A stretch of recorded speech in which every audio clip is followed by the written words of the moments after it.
Assalamualaikum warahmatullahi wabarakatuh. Perkenalkan, nama saya Fatimah Azhara dengan NIM 2892450065. Saya dari Prodi Manajemen ingin menjelaskan tentang mata kuliah manajemen logistik. Apa itu dasar manajemen logistik? Logistik dalam definisi adalah merupakan cabang ilmu militer yang berkaitan dengan pengadaan, pemeliharaan, dan pengangkutan materi, personil, dan fasilitas yang diperlukan. Di sini terdapat dua aliran utama. Yang pertama itu ada inbound logistik, yang mana dari supplier itu ke perusahaan. Yang kedua ada outbound logistik, yang mana dari perusahaan langsung ke konsumen. Di sini ada aktivitas logistik. Yang pertama itu ada kunci, yaitu terdapat transportasi, persediaan, dan pemrosesan pemesanan. Yang kedua itu ada pendukung, yang mana di dalamnya ada pergudangan, pembelian, penanganan material, informasi. Peran logistik di sini memastikan produk sampai tepat waktu, jumlah, tempat, dan biayanya. Jadi, inbound dan outbound logistik pada prinsipnya memiliki kesamaan, kecuali pada kegiatan inbound.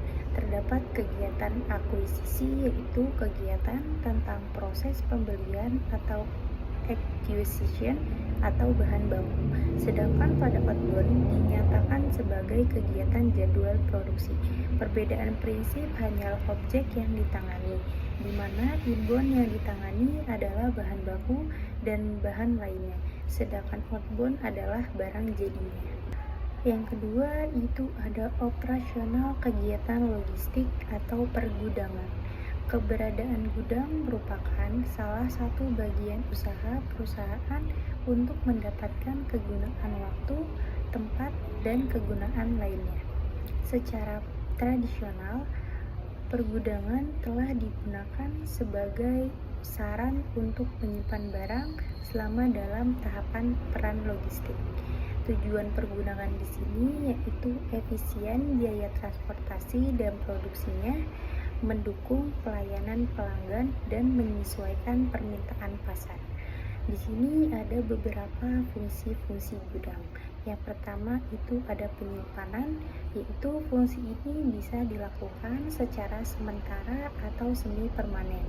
Gudang sementara menitik beratkan pada fungsi pergerakan dan hanya untuk memenuhi persediaan.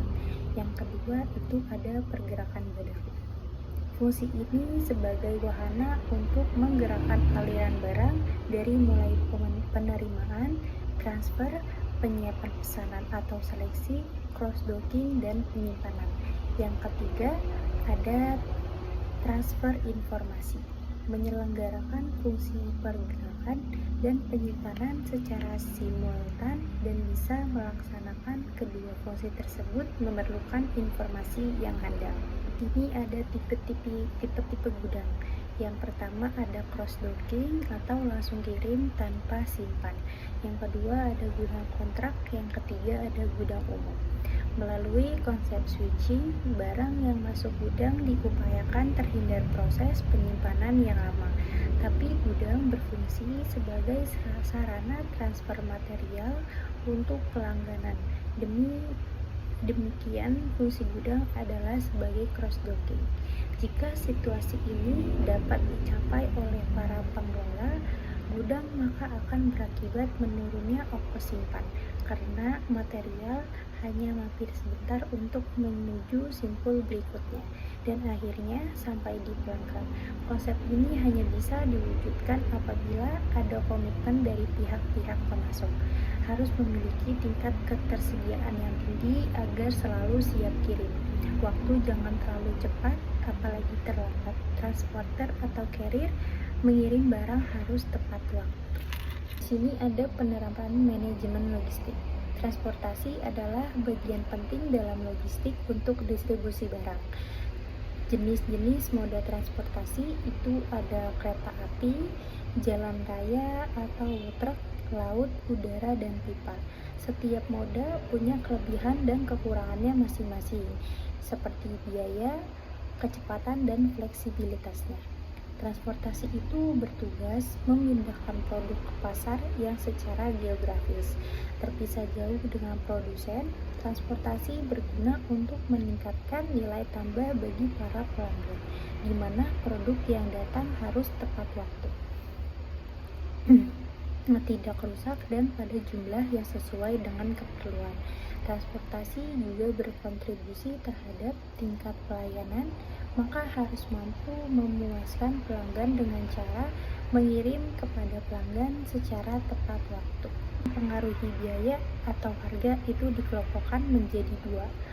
Yang pertama itu berelasi dengan produk dikelompokkan menjadi beberapa kategori: kepadatan, kemampuan muat, kemudahan atau kelebihan, penanganan, dan keberhargaan. Yang kedua, berelasi dengan pasar. Karakteristik produk. Faktor yang berelasi dengan pasar sangat penting mempengaruhi terhadap ongkos atau harga, terutama tingkat persaingan inter dan antar moda, lokasi pasar yang menentukan, jarang angkut barang, regulasi angkutan transportasi, keseimbangan atau ketidakseimbangannya lalu lintas, akurat ke atau dari pasar, pergerakan produk musiman. Unsur dalam logistik dan transportasi. Transportasi menghubungkan seluruh rantai pasok. Pihak dalam transportasi itu adalah shipper atau pengiriman barang. Pihak perusahaan penghasil produk yang memerlukan jasa transportasi untuk mengirim ke pasar tujuan. Carrier atau pengangkut. Pihak perusahaan jasa transportasi yang mengangkut produk milik shipper. Pihak ketiga itu sebagai perantara atau logistik.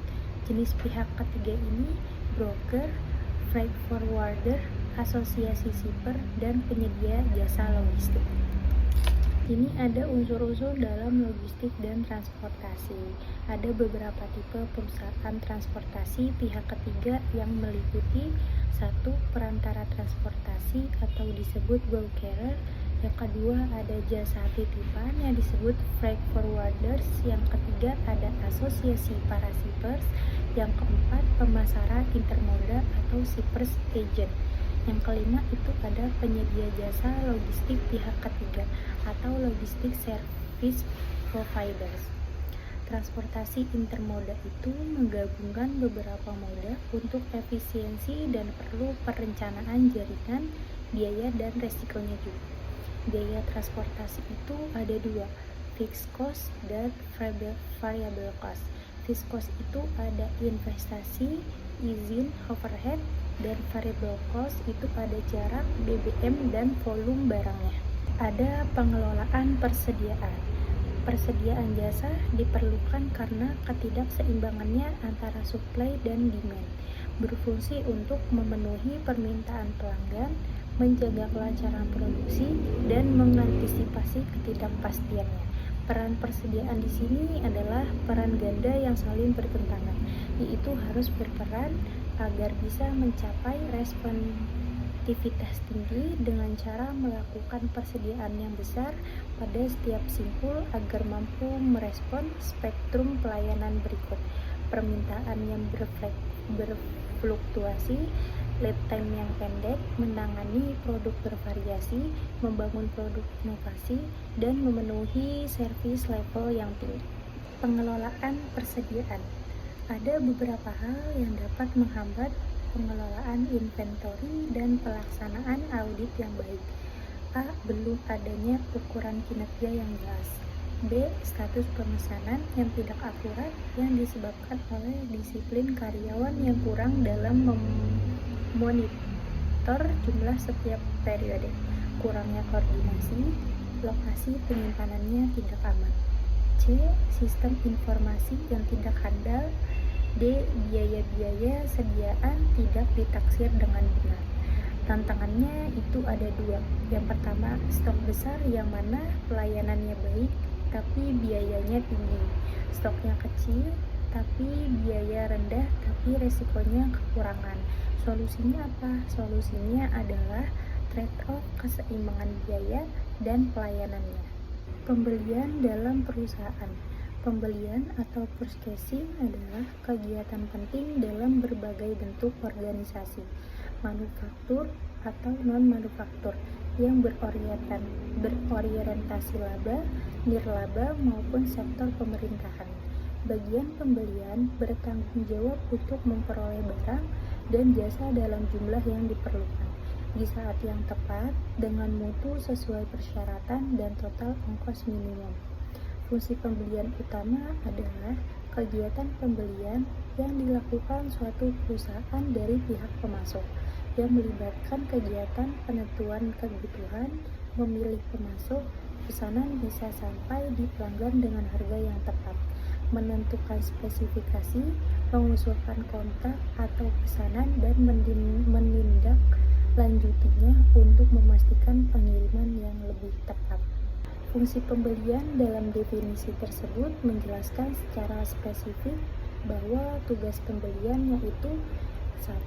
Menentukan spesifikasi dalam bentuk mutu dan jumlah yang diperlukan.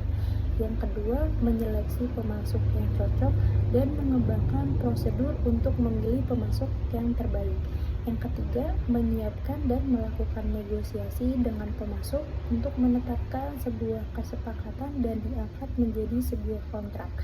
Yang keempat, menempatkan pesanan untuk pemasok terpilih dan mengembangkan PO dan sistem penanganan yang efisien. Yang kelima, memantau dan mengendalikan pesanan untuk menjamin pasokan. Ada beberapa strategi pembelian yang biasa dilakukan, yaitu ada strategi just in time, forward buying, speculative buying, dan strategi campuran. Ada 5 proses pembelian untuk membina kemitraan dengan pemasok yang dimulai dari menentukan pembelian hingga tahap evaluasi dan tindak lanjut. Yang fase pertama itu ada menetapkan permintaan. Fase ini menegaskan tentang barang apa yang diperlukan dan berapa jumlah kebutuhannya. Fase kedua ada identifikasi pemasok potensial. Didapatkan berdasarkan informasi dan besarnya kebutuhan, lalu setelah itu mengumumkan rencana pembelian atau mengundang pemasok potensial yang pantas untuk menjadi rekanan. Fase yang ketiga itu sharing dan dipilih.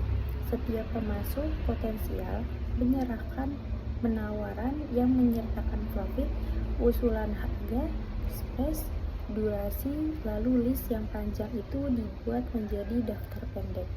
Fase yang keempat, menetapkan kemitraan. Pemasok yang dinyatakan sebagai pemenang sekaligus mitra perusahaan. Fase yang kelima, itu ada evaluasi kemitraan. Setelah selesai delivery yang dilakukan pemasok, maka bagian pembelian harus melakukan evaluasi sistem kemitraannya. Di sini ada logistik dan pemasaran.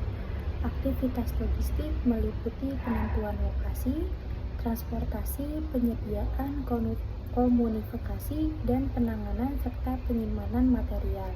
Semua aktivitas diperlukan sering dengan adanya kegiatan yang bersifat komersial. Pemasaran berfungsi untuk bertanggung jawab, memonitor permintaan pelanggan sekarang dan yang akan datang, dan memproyeksikan kebutuhan produk di masa yang akan datang. Sedangkan manajemen material membantu untuk mengembangkan customer service yang baik. Fungsi pemasaran itu meliputi memelihara hubungan dengan pelanggan, bertanggung jawab dalam penelitian pasar.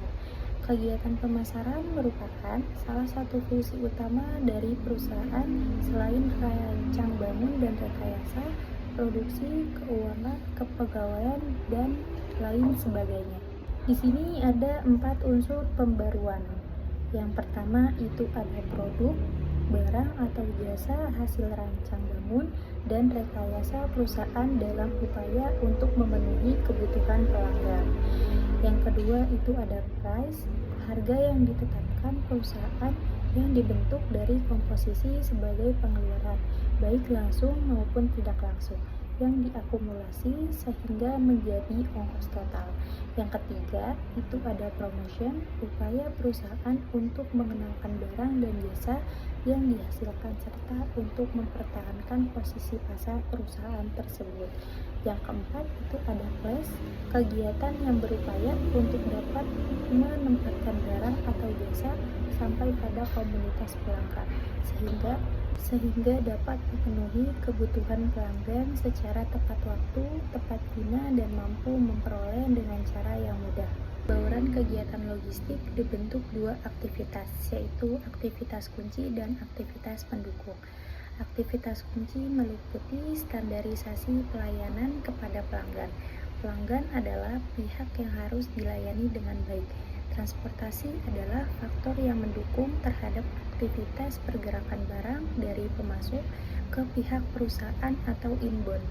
Persediaan aktivitas kunci yang bertugas untuk melayani aktivitas operasional jumlah barang atau bahan baku yang harus dipesan dan kapan kegiatan pemesanan itu harus dilakukan.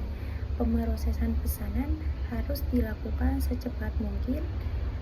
Pesanan dipenuhi dari persediaan yang ada di gudang. Yang kedua itu ada aktivitas pendukung, meliputi pergudangan, penanganan material, pembelian, pemelihara informasi, dan kemasan pelindung. Semua aktivitas pendukung sangat diperlukan karena keandalan pelayanan, transportasi, persediaan, dan pemrosesan pesanan sangat memerlukan sarana dan prasarana yang memadai. Di sini ada strategi korporat adalah strategi yang menitik beratkan pada pertanyaan jangka panjang dan luas mengenai bisnis, apa yang akan dimasuki oleh suatu organisasi dan apa yang diinginkan dalam bisnis tersebut. Arah strategi korporat, strategi pertumbuhan ialah strategi perusahaan yang berorientasi terhadap upaya keras untuk mencapai pertumbuhan kinerjanya. Strategi stabilitas ialah strategi perusahaan yang berorientasi pada bagaimana menjaga agar perusahaan tetap stabil dan terhindar dari penurunan kinerja. Strategi pembaruan ialah energi perusahaan yang menitikberatkan pada bagaimana membalikan kinerja yang cenderung menurun ke kondisi yang lebih baik. Ketika perusahaan disebut puncak kedewasaan atau mature, artinya penjualan atau laba sudah mencapai titik puncak ditandai dengan pangsa pasar yang tinggi, atau bahkan sebagai market leader, maka pelayanan kepada pelanggan harus dipertahankan dengan cara menjaga kinerja logistik perusahaan dengan cara menjaga triple constant. Mutu produk harus dijaga, bahkan harus ditingkatkan, harus bersaing, bahkan diusahakan lebih rendah dari pesaing, dan dibarengi dengan waktu kirim yang lebih cepat sehingga terhindar dari penurunan. Oke, baik, segitu saja presentasi dari saya. Semoga bermanfaat. Wassalamualaikum warahmatullahi wabarakatuh.